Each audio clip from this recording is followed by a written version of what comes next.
Hi, everyone. My name is Neil Woods. I'm the president of Woods & Woods VA Disability Lawyers. We are a law firm based out of Evansville, Indiana, and all we do is actually VA disability law. So let's kind of first just go over what a general overview of what VA disability law covers. So, the first is we're really helping veterans that have service-connected injuries. So we're taking their mental and their physical conditions that are from their time in the service, and we're, getting them into the VA system, and we're getting them ratings of 10, 20, and so forth, up to 100%, and that is how the veterans know what their VA disability compensation will be monthly from the VA. We're covering combat and non-combat claims. One of the biggest misconceptions is that veterans are only eligible for these benefits if they served abroad or in a theater of war. That is not true. They can have an injury that happened when they were 18 or 19 years old, stateside, and then 40 years later apply for benefits when those conditions worsen.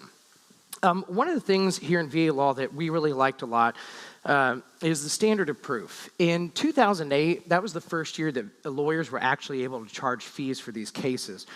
Before that, we were able to charge a $10 filing fee, and that was actually a law that went all the way back to the Civil War. So the standard of proof is as likely as not. So let's explain kind of what that means. So let's say you have a veteran who served in Vietnam, and every veteran that served in Vietnam is presumed to have Agent Orange exposure. So let's go 40 years into the future, and that whole time the veteran has smoked 2 packs of Marlboro Reds per day, and they end up developing lung cancer. Agent Orange is known to have caused lung cancer, so the VA has to presume that the lung cancer actually comes from the Agent Orange exposure and not from the cigarette smoking. So the standard is very favorable towards veterans. Let's kind of compare VA a little bit to Social Security disability. A lot of you out there are much more familiar with Social Security disability than VA law. So first, veterans can get both. With SSDI benefits, there is no offset. SSI, there is an offset just like about any income that they would have. Fee caps, we currently don't have any fee caps like they do in Social Security. Now, Congress is always discussing that, and one day it might happen, and we don't know when, we don't know what the caps will be. When it does happen, it will drastically change the practice, and we'll just kind of have to roll with those punches. SSDI is a lot more or less favorable to veterans, and here's an example why. Drug and alcohol abuse can really hurt SSDI claims, where in VA claims, if we have a veteran that is trying to obtain disability benefits for their mental health conditions and they are self-medicating, that actually helps us prove their claim and benefits their case. The last one is SSDI is generally going to be approved first, as we'll talk about here in just a few minutes. VA disability claims move very, very slow. So, all that sounds really great, right? And why don't, every firm out there just go and build a VA disability practice? And I'm going to kind of talk about a little bit of the challenges of building one. And then if it's not something that interests you, there is another way for you to get involved, help your clients, and obviously that is referrals. So VA disability appeals typically take 5 to 7 years.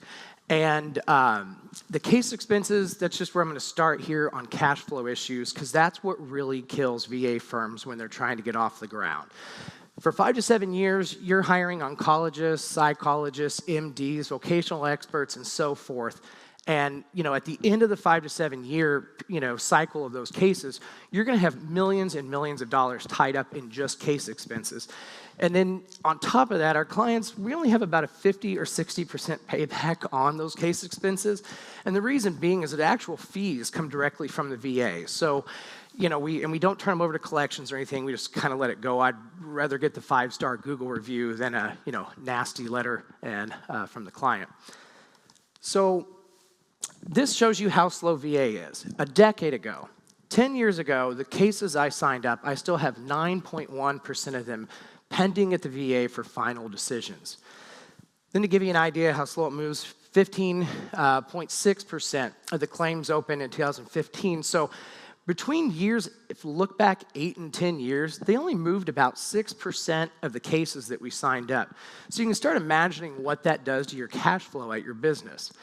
8, that was the number of years it took us to become cash neutral. And I don't mean we were debt-free. We still had millions of dollars in debt, but it was 8 years when I stopped finally bleeding cash. And it felt pretty good. I could see that the light was at the end of the tunnel. I knew we were going to make it if we could just hang in there a little bit longer. So the way that we really built this VA practice was when I walked into my family's firm, we had a small Social Security and a small personal injury practice, but they were successful. They were profitable.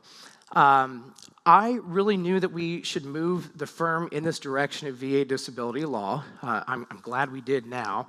But one of the first things we did is we actually cut TV advertising. So right there, that gave me $60,000 to $80,000 a month to put into payroll for my VA disability practice. And so then every fee that came in from personal injury and Social Security for the next 8 years went over into the VA disability practice.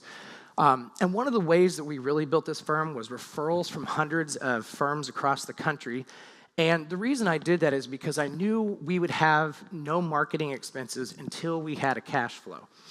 Now, I promise you it's much more expensive to build the practice in the long run off referrals, but I didn't have the capital at the time. If I had any extra capital, it was going into staff. It was going into payroll. So number 2, one of the problems of building a VA firm is talent acquisition. You can't just really run an Indeed ad and find a VA disability lawyer. They're just not out there. It's not like litigators where we can just throw a rock and you're going to hit one. This is a niche market. So what we have to do is we have to hire inexperienced attorneys who have no experience in this area, and then we have to really build them and we have to train them.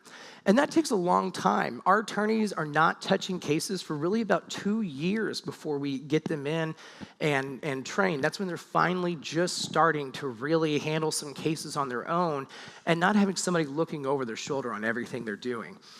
Same thing, we have about 7 people in our firm that are dedicated to just training and hiring. Expansion is very slow because of how long it takes to move. And then the third big reason for the VA disability claims really, or getting this practice off and going, is the complexity. So personal injury and Social Security, it's kind of a linear process. You know, you have step 1, step 2, and you can kind of know what's going to come ahead. In VA disability, we do not have that. We might have a veteran that has filed claims all throughout 5 different years. They all have effective dates, and then these claims are going into different tracks in the VA. And we sometimes have to get one condition first approved before we can even talk about the next one. It feels more like a choose-your-own-adventure book than just kind of, you know, this linear process that we had in Social Security. The other big issue is this: there's a lot of unsettled areas of law in this. Almost monthly, we're receiving court decisions that alter our practice. They're making decisions on each rating. They're making decisions on, you know, the conditions and one thing after another. And then, just because the court issues this, there's no real guidance coming from the VA. So sometimes we have to look at it and go, okay, well, I think this is what it means, and then run with it. And then a year and a half later, once we get some decisions in, we realize that we interpreted that wrong, and that's standard. And the whole industry kind of struggles with that as well because it's just ever-changing, it's unsettled. So if you're sitting out there and you're thinking, hey, you know, I don't think I want to bleed cash for 8 full years, but I know I have these clients calling, I know I have them in my current intakes. So one of the things you should be thinking about doing is referring. First, here's really the best referral partners for VA disability firms. First, it's Social Security firms. You're going to find about 10% of your callers are going to be veterans. And then on top of that, mass tort firms, particularly those that work with veteran-centric areas. Number 3, those personal injury firms that are located in states with large veteran populations. And here's why. So let's say that I have a veteran, he injures his back when he's 19 years old in basic training. Then 30 years later, he gets in a serious car accident, and he calls one of you guys. So now his condition that was in the military has been worsened. We can work with that claim. So that's why if you have veterans calling you, you really need to be screening them for these. for VA disability claims. So the best types of leads to screen are Social Security, your SSI, SSD, and also long-term disability. And then your veteran-centric mass torts.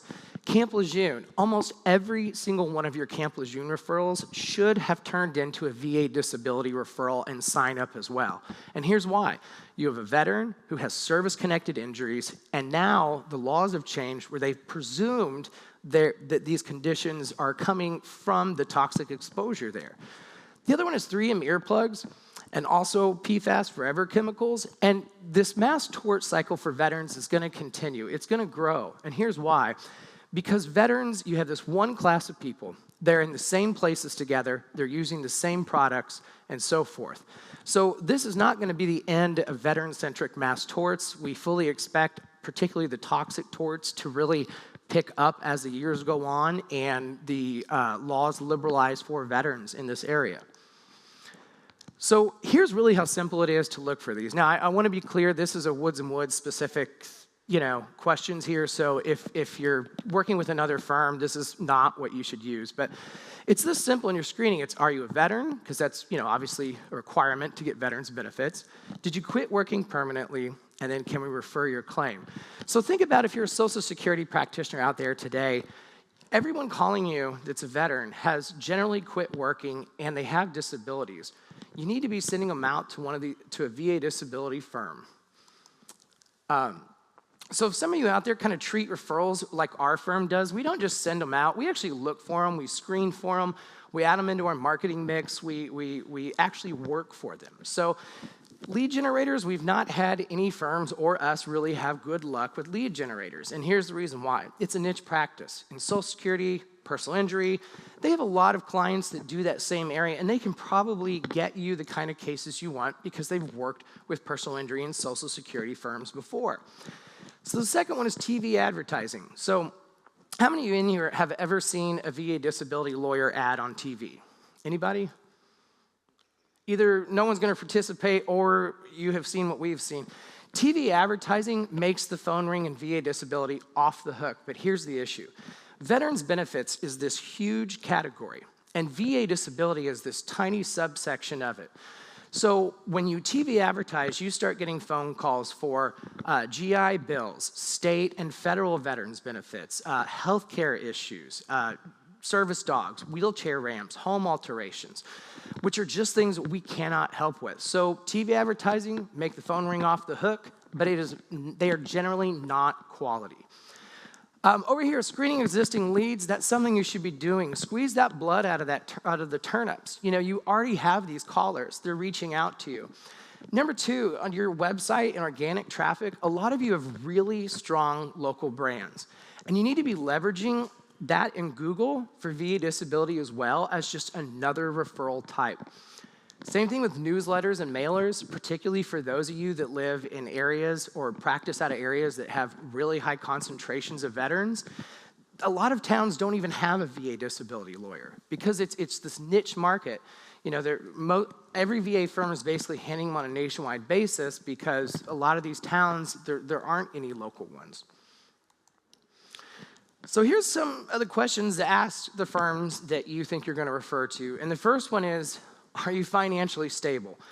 And the reason I say it is because we have seen a lot of firms go under because they simply underestimated the amount of capital it took and the amount of time to get where you're actually turning a profit.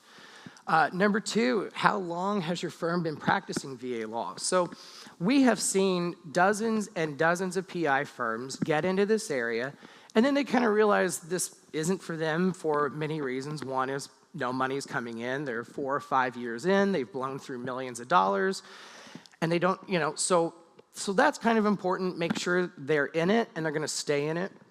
The last thing is how many VA disability lawyers does your firm have? So this is where a lot of people have been burned on referrals. You refer to a firm, they have one VA disability lawyer. That VA disability lawyer leaves, and you have assumed joint responsibility on all of these claims. Well, what happens? Well, it's generally a question for a court. So just to kind of conclude what we talked about today, this is a niche market. there's only one conference to go and learn. It's not like PI where I can go to these intake seminars and people can teach us exactly how to run an efficient intake department. That was one of the things back in the day when we did personal injury with CJ Advertising that we benefited so much from them was, we could go there and learn from, firms like, Daniel Stark over here and they were doing amazing things. We were learning from them and able to replicate that. We don't have that as much. There's no marketing firms dedicated to this area of law. So you're just kind of on your own when you want to build it, and you just kind of have to walk in that direction and hope it works out. So hard to build. The talent is the hard thing. That's one of the hardest things about this area of law. And then on top of that, not running out of money to get to year 8 where you're just breaking even. So, referrals are easy. They're profitable. If you want to do that, that's an easy way for a lot of people here to help your clients build an additional revenue stream out of what you're already working on. And it's very little risk for those of you. Now, I don't want to scare all of you out of VA disability because it is a very rewarding practice area, and we are very happy that we started it and we stayed in it. And if any of you, do think that that's something your firms are interested in, reach out to me. I'll give you every pointer and every tip that we can and help you. But I wanted today to just kind of show you some of these big challenges just so you had a general idea of what you're going to be up against. And then if it's not what you want to do, there's probably some firms around here that would take your referrals. Anyway, thank you all so much. Appreciate your time.